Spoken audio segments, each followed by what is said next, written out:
Camilo. Muchas gracias. Señora Ministra de Transporte, Natalia Abello Vives. Señor Presidente de la Junta Directiva de Colfecar, Carlos Mario Restrepo Garcés. Queridos amigos, miembros de la Junta Directiva de Colfecar, señor esposo de la señora Ministra, amigos todos, hoy hemos terminado una nueva jornada en este 40 Congreso Internacional de Transporte de Carga y su logística. En Cartagena de Indias, una ciudad que siempre nos ha acogido desde un tiempo acá para presentar los diferentes sucesos del transporte, y doy gracias a Dios por permitirnos este evento anual en el que nos exigimos por ustedes para mostrar las incidencias y la situación y perspectiva del sector del transporte de carga y su logística, motor de la economía y la competitividad del país. Resulta importante y necesario hacer un repaso de los 4 puntos propuestos por el sector del transporte al Observatorio del Transporte de Carga, dispuesto como escenario de concertación por el Ministerio de Transporte y en especial por usted, señora Ministra. Primero, hablar del sistema de información para la regulación del transporte de carga por carretera y todo lo que involucra el SICETAC, el costo de referencia, el manifiesto electrónico de carga, la política de combustibles, el modelo de oferta vehicular, la libertad vigilada. Y en este tema, señora Ministra, necesitamos claridad y determinación en la aplicación del esquema. No la incertidumbre que vivimos acá en el transporte se aplique a ser eficiente optimizando los recursos productivos para satisfacer las necesidades a un menor costo y liberarnos de los sobrecostos acumulados del 35%.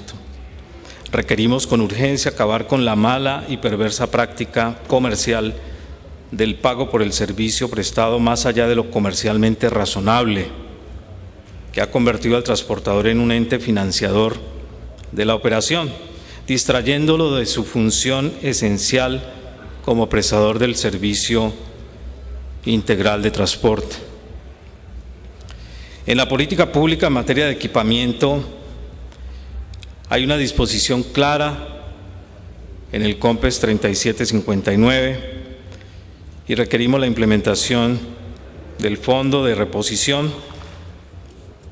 definir cómo se alimenta ese fondo, determinar la regulación de las nuevas tecnologías ambientales dentro de ese esquema. Es urgente e importante utilizar también eficientemente los recursos aportados durante 10 años por el mismo sector al programa de promoción para la reposición y la renovación, en lo cual el Ministerio ha hecho un esfuerzo muy importante que reconocemos y valoramos en términos de modernizar el parque automotor en Colombia e implementar la política pública dispuesta para esa modernización y la fijación de la vida útil. No podemos postergar ese importante tema que permite precisamente renovar el parque automotor a partir de esquemas técnicos que se definan. También generar nuevos recursos, porque los que disponemos se escasean ya en el 2018, con estímulos y desestímulos, mediante esquemas de alivio tributario en el IVA, como se hizo en el renglón de pasajeros, tomando como referencia el modelo propuesto, por ejemplo, por México. En la institucionalidad, la Agencia Nacional de Seguridad Vial,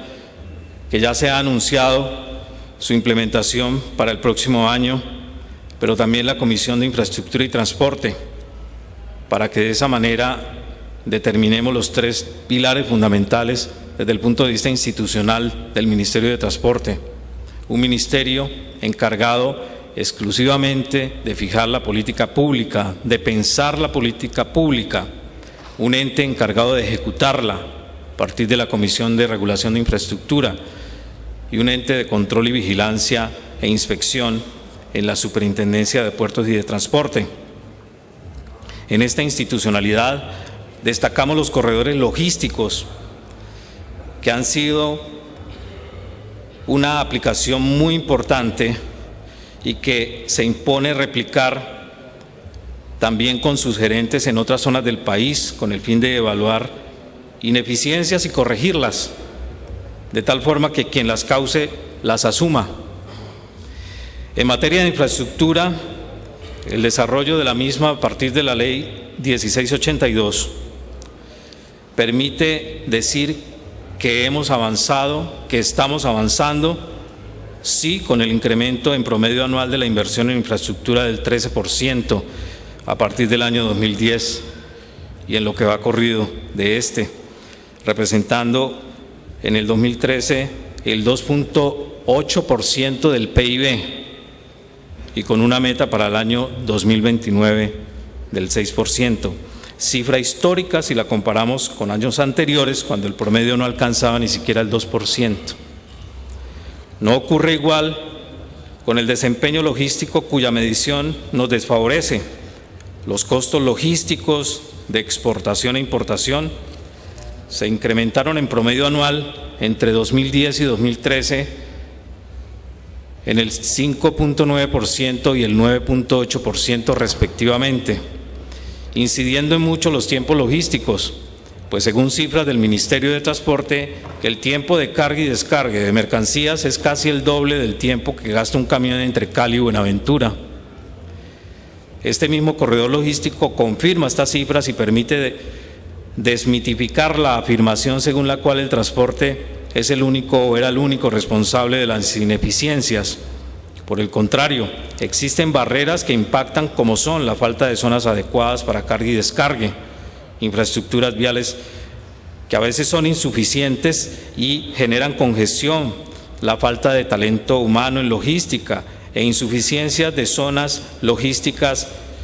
y el alto precio del bodegaje. El Club de Países de la OCDE nos ha formulado metas que debemos considerar y superar. Los cuellos de botella en el transporte del país se suponen importantes como barreras a la competitividad y reducen la competencia al fragmentar el mercado nacional, toda vez que las exportaciones agrícolas y manufactureras de Colombia serían las que más se beneficiarían de la reducción de costos relacionados con la infraestructura de transporte,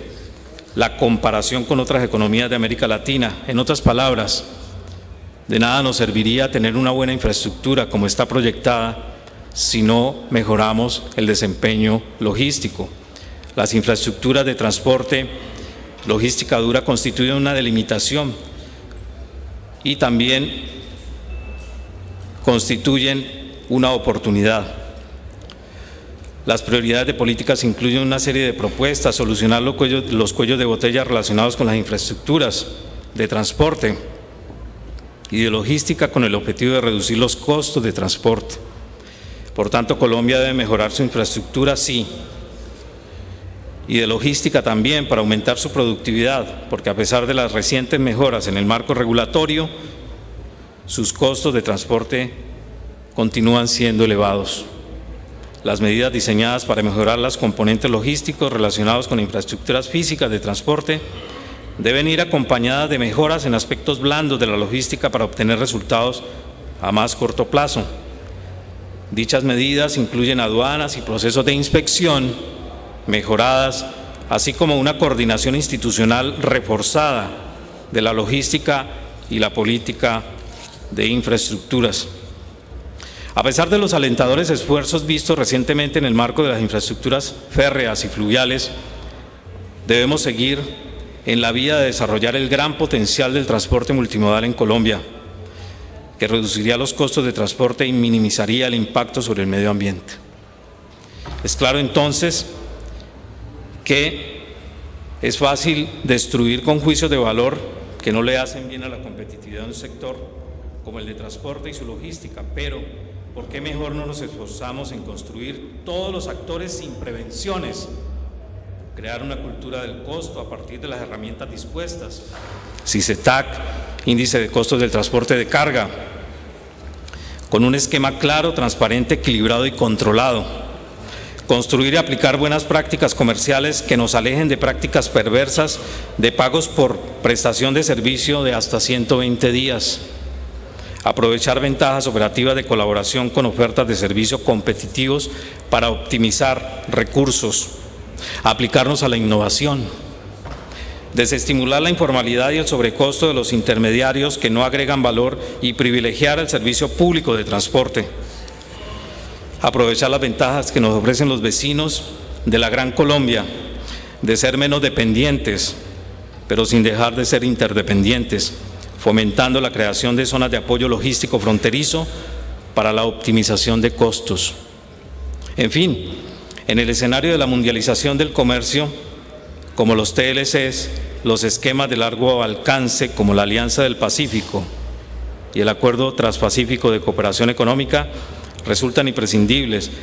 para aprovechar las ventajas competitivas, pues son oportunidades todas para el transporte, su logística, la cadena de suministro, en tanto las concibamos como plataforma para la inserción en clústeres productivos. No somos desagradecidos, o como dice el adagio popular, van para el cielo y van llorando, sino que queremos ir ligeros sin el lastre de sobreofertas o de malas prácticas comerciales. Y es por eso que proponemos las medidas que antes he enunciado. En relación con la paz, el reciente anuncio del presidente de la República en el mes de marzo, que en el mes de marzo se firmará de 2016 el cese al conflicto, si bien es cierto, ha despertado desencuentros que obedecen en mucho a la cercanía del llegar a la cima, no deja de ser una noticia esperanzadora para todos los colombianos, en especial para el sector del transporte, una de las mayores sectores damnificados por el conflicto armado. Es indudable que el conflicto armado que se ha venido desarrollando limita la economía del país al tener que destinarse a él recursos que podrían dirigirse a lo social, a la salud, a la educación, a la infraestructura, por ejemplo, en cuantía equivalente a 4 puntos del PIB o 75.000 millones de dólares al año que tienen que destinarse al conflicto armado, sin contar la fuga de capitales e inversión a costos que afectan nuestra economía. En lo que se refiere al impacto directo en el crecimiento económico del país,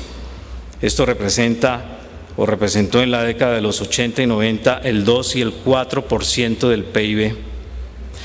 ¿Cuántas vidas han tenido que ofrendar el país? Se calcula que entre 1985 y 2013 murieron 220.000 personas por la violencia armada, de los cuales el 81.5% eran civiles y el 18.5% eran combatientes,